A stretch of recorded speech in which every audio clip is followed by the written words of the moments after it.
लाडक्या बहिणींच्या संपूर्णतः स्क्रुटिनीमध्ये आत्ता ज्या काही पुढे बदल होणार आहेत की यामध्ये लाडकी बहीण योजनेमध्ये आणखीन काही बदल होऊन त्यामध्ये स्क्रुटिनी अजून कडक केली जाणार आहे। कारण की अजूनही जर पाहिलं तर अनेकांचे बँक अकाउंट्स नाही आहेत, अनेक महिलांचे बँक अकाउंट्स नाही आहेत, ते त्यांच्या म्हणजे पतीच्या अकाउंटवरती किंवा मुलाच्या अकाउंटवरती अशा ठिकाणी पैसे घेत आहेत। त्यामुळे आता चालू योजनेमध्ये तर कुठेच पतीच्या किंवा आत्ता जे काही KYC झालेलं आहे आणि ही सगळी जी प्रक्रिया केलेली आहे त्याच्यामध्ये आत्ता कुठेही चालू याच्यामध्ये कुठेही पतीच्या किंवा दुसऱ्या कोणाच्या अकाउंटवर नाही, तर आता त्यांच्या अकाउंटमध्येच, कारण आता KYC केल्यानंतरची प्रक्रिया ही सुरू झालेली आहे। त्याच्यामुळे आता दुसरं कोणाच्या अकाउंटला जाण्याचा विषयच नाही।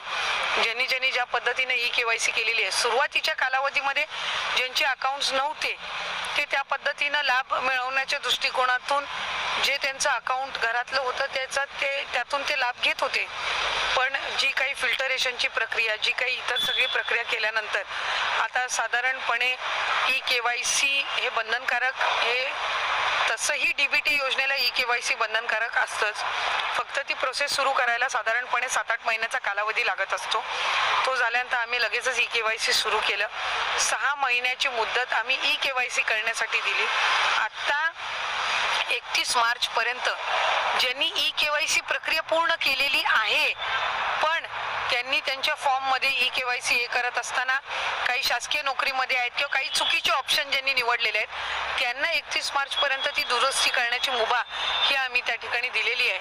आणि यशस्वीरित्या ही योजना राबवण्याच्या दृष्टिकोनातून ज्या वेळेला चांगल्या पद्धतीनं जे बदल करण्याची गरज लागेल ते निश्चितपणाने विभाग हे किंवा सरकार करत राहील। स्क्रुटिनी केल्यानंतर लाडक्या बहिणींचा जो राज्यभरातला आकडा आहे तो कमी झाला होता। आता एकंदरीत मला तुमच्याकडनं हे म्हणजे जाणून घ्यायचंय, लाडक्या बहिणींचा आकडा राज्यभरात वाढत राहणार आहे या संदर्भात म्हणजे तुमचं पुढचं धोरण काय असणार आहे? म्हणजे वाढावं हे हा आकडा की आता जितका योजनेचा लाभ घेत आहेत महिला भगिनी तेवढ्याच हा लाभ घ्यावा?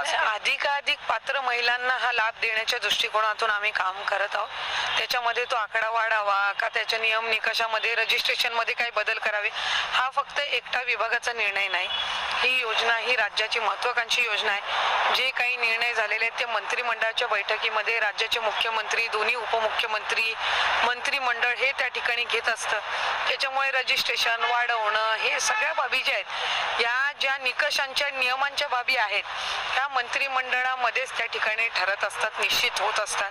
त्यामुळे त्या पद्धतीने ते पुढेही होत राहतात। नमस्कार ताईनो, मी देवानंद गवांदे आणि आपण बघत आहात टेक्निकल मराठाजी।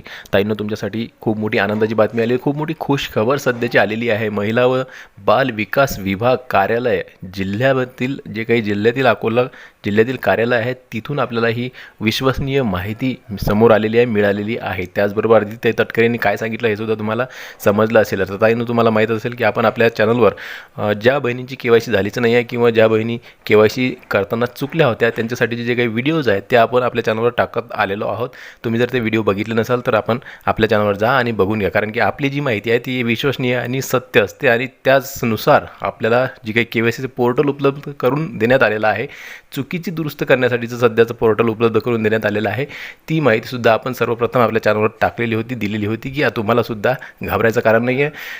तुम्हालासुद्धा पोर्टलच्या माध्यमातून तुमची KYC होणार अशा प्रकारचे आपण खूप सारे व्हिडिओज आपल्या चॅनलवर टाकलेले आहेत आणि सर्व महिलांना बहिणींना धीर दिलेला आहे। तुम्हाला माहीत असेल की 31 डिसेंबर 2025 पर्यंत शेवटची संधी होती आणि त्यानंतर आपल्याला कुठलीही संधी नव्हती आणि मिळणारही नाही अशा प्रकारची माहिती सर्व सोशल मीडियावर देत असताना आपण आपल्या चॅनलच्या माध्यमातून ठामपणे सांगितलं होतं की तुम्हालासुद्धा संधी मिळणार। पुन्हा KYCसाठी ऑप्शन त्यांना चालू करावंच लागणार आहे, पोर्टल चालू करावंच लागणार आहे, कारण की यामध्ये शासनाची चूक होती, तुमची काहीही चूक नव्हती आणि म्हणून शासनाला ही संधी द्यावीच लागणार आहे। अशा प्रकारचे आपण खूप सारे व्हिडिओज आपल्या चॅनलवर टाकलेले आहेत। तुम्ही जर ते बघितले नसेल तर आपल्या चॅनलवर जा आणि बघून घ्या।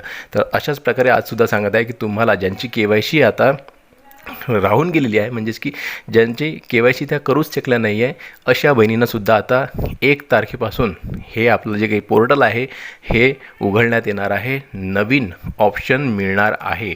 आता सध्या तुम्हाला माहीत आहे आज आखरी तारीख आहे 31 मार्च 2026 ही शेवटची संधी आहे कुणासाठी?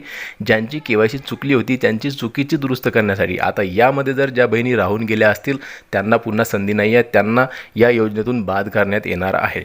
आता त्यावर काय विचार होणार, आणखीन त्यांना संधी मिळणार आहे काय, हे आता पुढचा प्रश्न आहे. परंतु सध्या तरी त्यांना आता कुठलीही संधी मिळणार नाही आहे. परंतु आता ज्यांची KYC झालीच नाही आहे, ज्या KYC पासून राहून गेलेल्या होत्या, ज्यांनी KYC केलेलीच नाही आहे, त्या बहिणींना आता नवीन पोर्टल आता उद्यापासून उघडणार असल्याची माहिती जिल्हा जे काही कार्यालय आहे महिला व बालविकास विभागाचं त्यांच्याकडून आपल्याला मिळालेली आहे. मी कालच जिल्हा जे काही कार्यालय आहे महिला व बालविकास विभाग यांच्याकडे जाऊन आलो आणि तिथं विचारणा केली असता त्यांनी सांगितलेलं आहे की सर आता सध्या तुम्हाला 1 तारखेपासून हे पोर्टल ओपन होणार आहे, कारण की पोर्टल अजून सुरू झालेलं नाही आहे. ज्यांची KYC झालीच नाही आहे त्यांच्यासाठीचं आता 1 तारखेपासून समजणार आहे की नेमकं हे पोर्टल सुधारणा करून त्याच दिवशी उघडणार आहे की 5-6 दिवसानं उघडणार आहे. अशा प्रकारची आपल्याला माहिती मिळाली. म्हणजेच की आता खालचे जे काही अधिकारी असतील किंवा कर्मचारी असतील अशी माहिती देत आहेत. म्हणजेच की याचा मतलब हा आहे की वरूनसुद्धा काही ना काही माहिती त्यांच्याकडे आलेली आहे आणि म्हणूनच त्यांनी ही माहिती आपल्याला दिलेली आहे. म्हणजेच की हे पोर्टल सुरू होणार आहे. म्हणजेच की ज्यांची KYC झालीच नाही आहे त्यांच्यासाठी नवीन पोर्टल, नवीन सुधारणा करून हे पोर्टल उघडण्यात येणार आहे आणि त्यांची KYC होणार आहे नवीन प्रमाणे.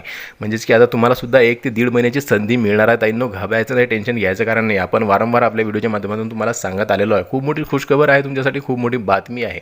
आता उद्या तुम्हाला काय करायचं आहे, उद्याला जाऊन चेक करायचं आहे, आपल्या महिला व बाल विकास विभागाकडे जाऊन चेक करायचं आहे की आपली KYC सध्या होणे सुरू झाले आहे की नाही, किंवा मग तुम्ही आपल्या मोबाईलवरून सुद्धा ही KYC करू शकणार आहात. जर त्यांनी हातोहात यामध्ये बदलाव करून ज्यांची KYC झालीच नाही आहे त्यांच्यासाठीचं जर का पोर्टल किंवा ऑप्शन सुरू केलं असेल तर तुम्हाला उद्याच आपल्या मोबाईलवर सुद्धा माहीत पडणार आहे. आणि एक गोष्ट आणखीन लक्षात घ्या, कोणत्याही दुसऱ्या फालतू वेबसाईटवर जाऊन आपली KYC करायची नाही आहे. फक्त जे गव्हर्नमेंट वेबसाईट आहे, लाडक्या बहीण योजनेसंबंधित जी काही वेबसाईट आहे तिथं जाऊन आपली KYC करायची आहे.